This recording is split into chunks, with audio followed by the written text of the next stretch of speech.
দুপুর বন্ধুরা। আমি এরপর রান্না করব রুই মাছ দিয়ে উচ্ছে দিয়ে আলু দিয়ে তরকারি। ভীষণ ভালো স্বাদ হয়, আপনারা একবার করে খেয়ে দেখবেন, ভীষণ ভালো টেস্ট হয়। এখানে আমি উপকরণ হিসাবে নিয়ে নিয়েছি টুকরো করা আলু, লম্বা লম্বা করে কেটে নিয়েছি, লম্বা লম্বা করে উচ্ছে কেটে নিয়েছি দানা ফেলে।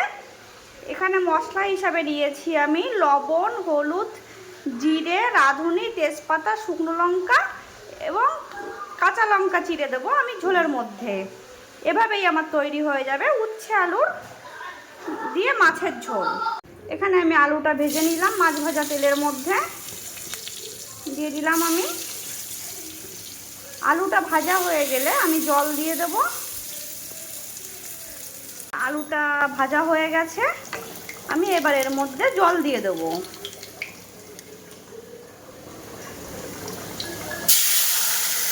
আমি জল দিয়ে দিলাম। জলটা যখন ফুটে উঠবে আমি হলুদ, লবণ আর কাঁচা লঙ্কা চিড়ে দিয়ে দেবো। এদিকে আমার ঝোলে জাল উঠে গেছে, আমি এবার এর মধ্যে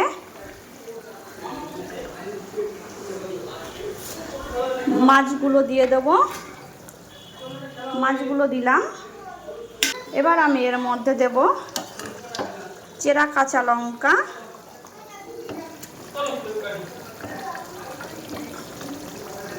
চেরা কাঁচা লঙ্কা, লবণ আর হলুদ গুঁড়ো। এবার আমি দিয়ে দেবো এর মধ্যে কেটে রাখা উচ্ছে, কেটে রাখা উচ্ছে।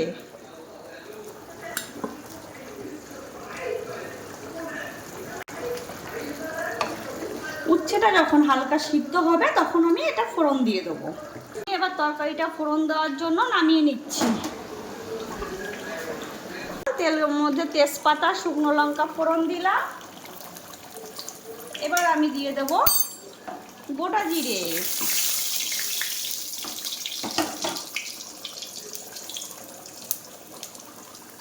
গোটা জিরে দিলাম। জিরেটা একটু ভেজে আমি একটা তেজপাতা আর কিছুটা গোটা জিরে তুলে নেব।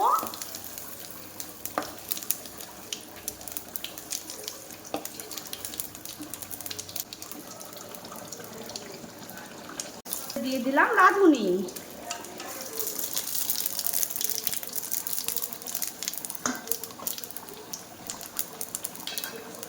এবার আমি এর মধ্যে উচ্ছে আলুর তরকারিটা দিয়ে দেবো। মানে যে ভাজা মশলাটা তুলে রাখলাম আমি, সেই মশলাটা এখন বেটে আমি মাছের ঝোলের মধ্যে দিয়ে দেবো।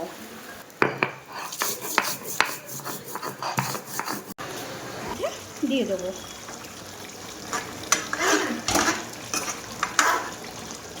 দিয়ে আমি একটা আলু গালিয়ে দেবো।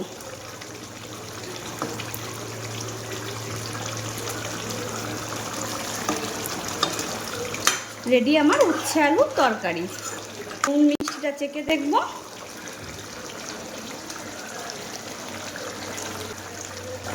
সব পারফেক্ট আছে। সামান্য একটু নুন কম ছিল, আমি একটু নুন দিয়ে দিলাম। এবার আমি তরকারিটা নামিয়ে